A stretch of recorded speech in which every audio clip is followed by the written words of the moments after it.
नमस्कार। आज हम थायराइड के बारे में बात करेंगे। थायराइड हमारे गले के पास का एक ग्लैंड है जो कई बार बहुत ज़्यादा काम करने से या उसके कम काम करने से थायराइड डिजीज़ होता है।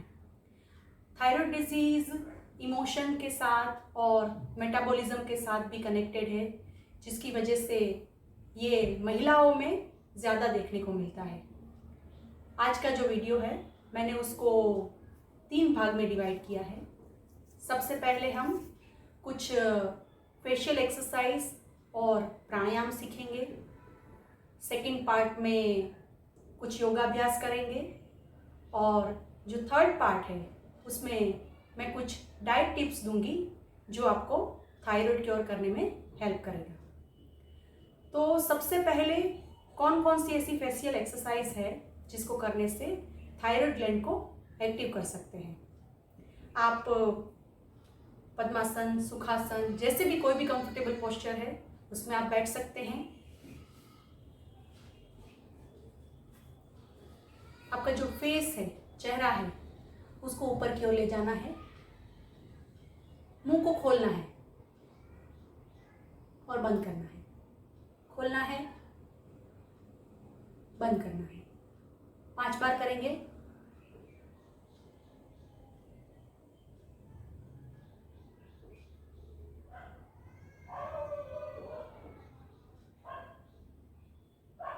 धीरे से आपका सिर सामने नॉर्मल रहेंगे। 5 से 10 बार आप इसको दिन में कर सकते हैं। आपके नेक में कोई स्ट्रेन नहीं होना चाहिए। अगर आपको नेक पेन है तो इसको नहीं करना चाहिए। दूसरी एक्सरसाइज है, सिर को ऊपर की ओर ही रखना है, नाक से सांस लेनी है, मुंह को बलून की तरफ फुलाना है और ऐसे हवा बाहर निकालनी है। फिर से एक बार दिखाऊंगी। नाक से सांस लेना है,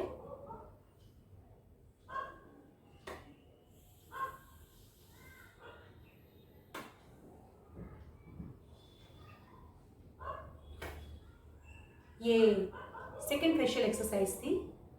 और एक एक्सरसाइज है, फिर से ऊपर की ओर देखेंगे और आपका जो टंग है उसको जितना हो सके मुंह से बाहर निकालने की कोशिश करनी है।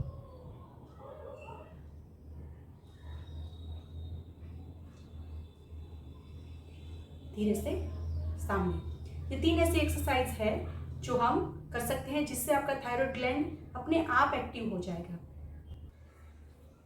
फेशियल एक्सरसाइज के बाद दूसरा हम कर सकते हैं वो है ओमकार का उच्चारण। ओमकार का उच्चारण सिर्फ थायराइड ग्लैंड के लिए ही उपयोगी नहीं है। आपको अगर कोई भी डिजीज़ है तो ओमकार से आप क्योर कर सकते हैं। एक बार दिखाऊंगी ओमकार का उच्चारण कैसे करेंगे। आपके दोनों हाथ चिन्ह मुद्रा में, घुटनों के ऊपर, आपकी पीठ सीधी होनी चाहिए, आपकी आंखें हल्के रूप से बंद। सांस लेते हुए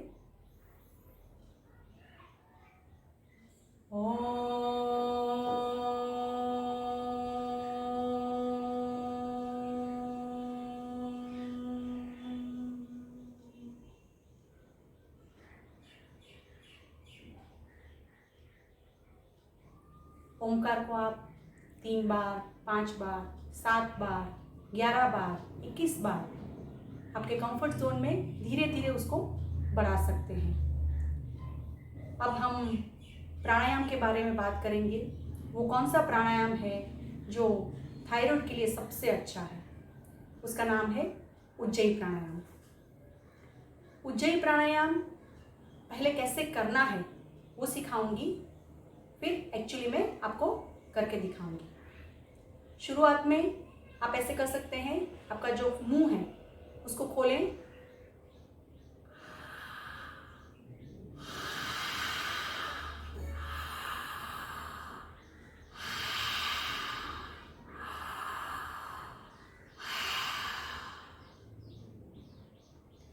उज्जयी को ओशंस ब्रीथ भी बोलते हैं। जिस समुद्र की लहरें हैं उसकी जो आवाज़ है वैसी आवाज़ आपको अपने गले से निकालनी है। गले से आवाज़ नहीं करनी है, बट महसूस करना है कि जब आप सांस ले रहे हैं तो सांस जो है वो गले से होते हुए जा रही है और वही सांस गले से होते हुए बाहर की ओर आ रही है। तो जो मैंने सिखाया उसी को आपको मुंह बंद करके करना है। बैक स्ट्रेट रखेंगे, चिन्ह मुद्रा में बैठेंगे, आंखें बंद।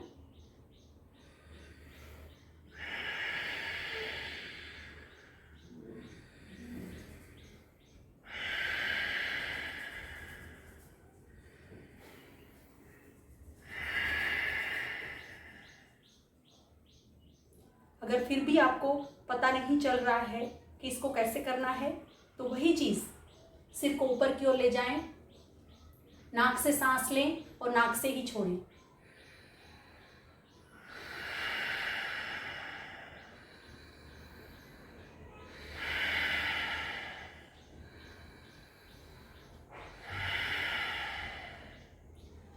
आपकी जो सांस है, इनहेल और एक्सेल जब हो रहा है तो वो सांस आपके गले से होते हुए होनी चाहिए, और बाहर जब निकल रही है तो आपको फील होना चाहिए कि वो गले से टच होके बाहर आ रही है। ये उज्जयी प्राणायाम है। ज़्यादातर हम जानते हैं कि हम जब प्राणायाम करते हैं तो आपको पद्मासन या तो कोई भी बैक स्ट्रेट रख के आपको बैठना है, बट उज्जयी एक ऐसा प्राणायाम है जिसको आप कभी भी कर सकते हैं, खड़े रह के, बैठ के, ट्रेन में, बस में, खाना बनाते समय, कोई भी काम करते समय ये बहुत ज़्यादा बेनिफिशियरी है। उज्जयी प्राणायाम तुरंत ही थायराइड ग्लैंड को एक्टिव करता है और आपके जो थायराइड के जो हार्मोन्स है उसको धीरे धीरे बैलेंस करता है। अब हम थायराइड के लिए कौन कौन से आसन कर सकते हैं वो देखेंगे। सबसे पहला आसन है सिंह गर्जनासन। सिंह गर्जनासन की पोजीशन लेंगे। आप वज्रासन में आए। पहले दोनों जो आपकी घुटने हैं उसको खोलना है ऐसे। दोनों हाथ की पोजीशन, आपकी जो हथेलियां हैं उसको अंदर की ओर लाना है।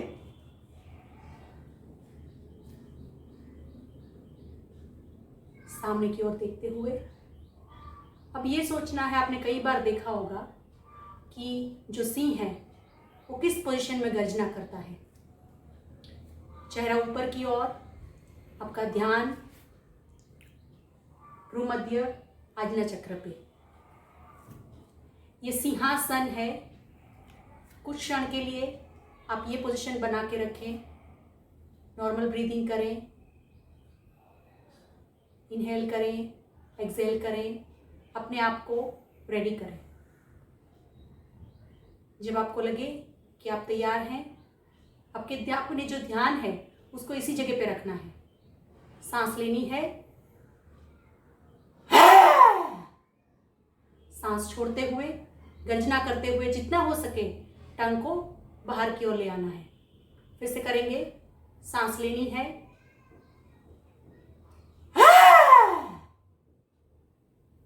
और एक बार करेंगे। सांस लेनी है,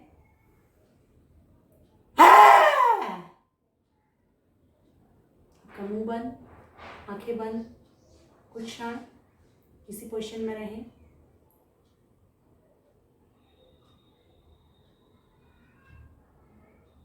धीरे से वापस आए।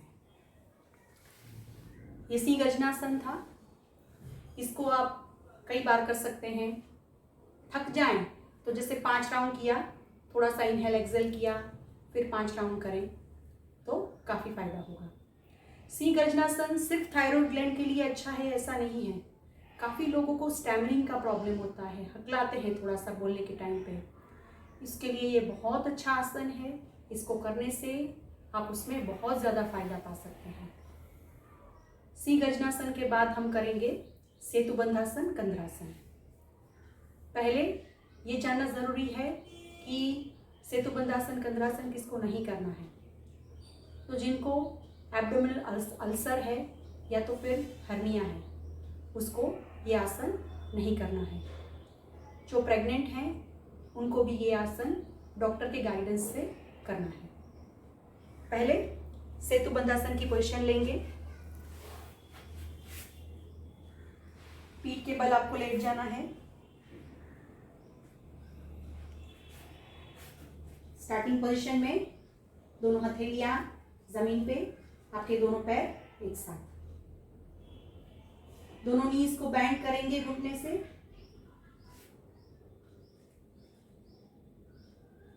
पैरों को जितना हो सके अंदर की ओर लाएं। अगर आपने एंकल्स हाथ से पकड़ सके तो उसको पकड़ने की कोशिश करनी है। अगर आप नहीं पकड़ सके तो आपकी हथेलियों को यहीं पे रखें। दोनों पैरों के बीच में आपके जो हिप्स हैं उतना सा थोड़ा सा डिस्टेंस रखेंगे।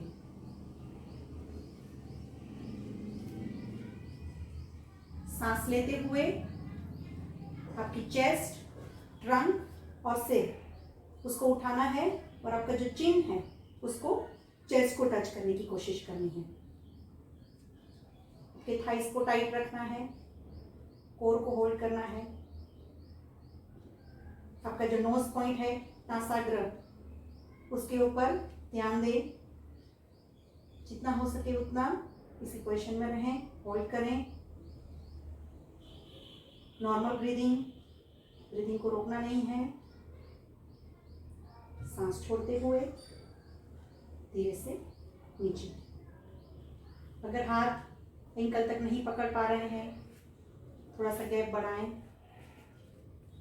जहाँ पे आपका हील है वहाँ तक हाथ को रखें। सांस लेते हुए उठाएं अपने चेस्ट को। Normal breathing. चिन को यहाँ पर चेस्ट को टच करना बहुत ज़्यादा ज़रूरी है, जिसकी वजह से आपका जो थायराइड ग्लैंड है वो एक्टिवेट होगा। सांस छोड़ते हुए धीरे से नीचे। अपनी कैपेसिटी के हिसाब से करेंगे। 5 काउंट होल्ड करें, 7 काउंट होल्ड करें, 10 तक कर सकते हैं। 5-5 के 3 राउंड भी कर सकते हैं और धीरे धीरे उसको बढ़ा सकते हैं। सेतुबंधासन सिर्फ थायराइड के लिए उपयोगी नहीं है। अगर आपको बैक पेन है तो उसके लिए भी ये बहुत अच्छा आसन है। मैंने पहले भी बताया है कि जब भी आप उठ रहे हैं तो पहले एक साइड टर्न लें और फिर हाथ के सपोर्ट से सिटिंग पोस्चर में आए। अगला आसन जो हम करने जा रहे हैं वो विपरीत करनी है। विपरीत करने के लिए थोड़ा सा आपको शोल्डर स्ट्रेंथ, एल्बो स्ट्रेंथ चाहिए रहेगा।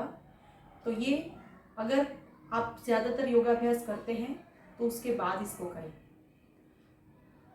विपरीत करनी किसको नहीं करना चाहिए?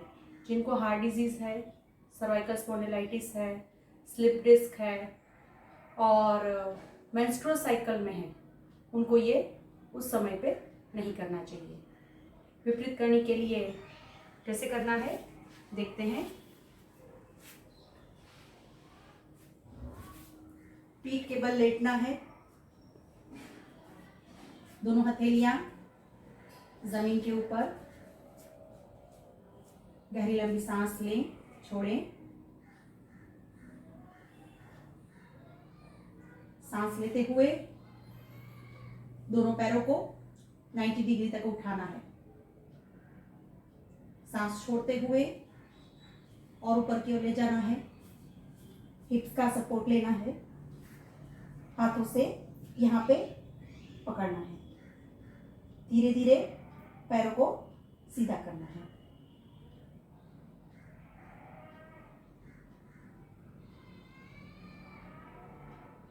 इसी पोजीशन में आप नॉर्मल ब्रीदिंग कर सकते हैं और उज्जयी प्राणायाम भी कर सकते हैं। उज्जयी प्राणायाम के साथ ये बहुत ज़्यादा बेनिफिशियल है। जितना हो सके उतना होल्ड करने की कोशिश करें। वापस कैसे आएंगे? दोनों पैरों को सिर की ओर ले आएंगे।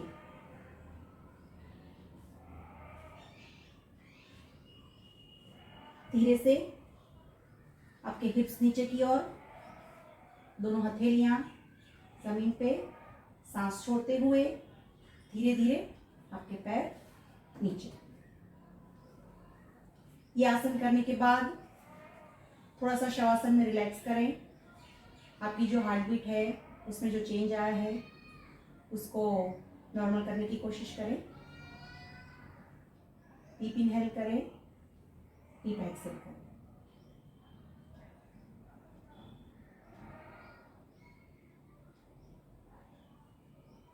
एक साइड टर्न लेंगे हाथ के सपोर्ट से, फिर आप बैठ जाएं। अब जो हम आसन करेंगे उसका नाम है मत्स्यासन। मत्स्यासन विपरीत करणी जो आसन है उसका काउंटर पोस्चर है। तो विपरीत करणी करने के बाद मत्स्यासन आपको करना चाहिए। मत्स्यासन किसको नहीं करना चाहिए? जिनको नेक में बहुत ज़्यादा पेन है उनको ये आसन नहीं करना चाहिए, और जो प्रेग्नेंट है उनको ये आसन नहीं करना चाहिए। मत्स्यासन के लिए पीठ के बल लेट जाएं,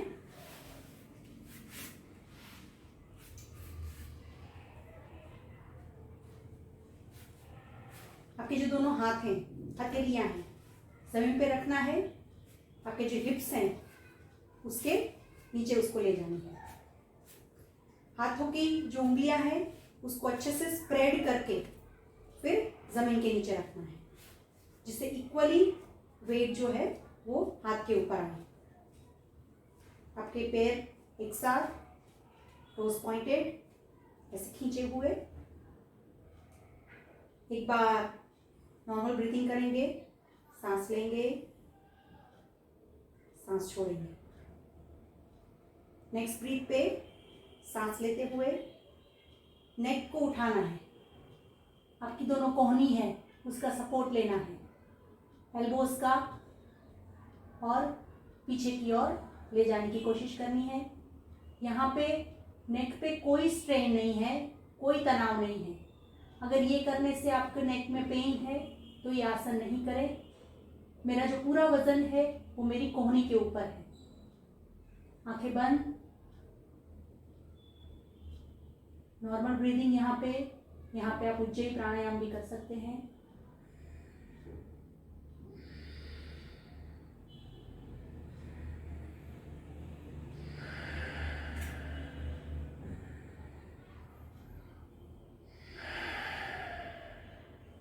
थक जाएं, सीधा हो जाएं, दोनों हथेलियों को रिलैक्स करें, बॉडी रिलैक्स करें। गहरी लंबी सांस लें, छोड़ें।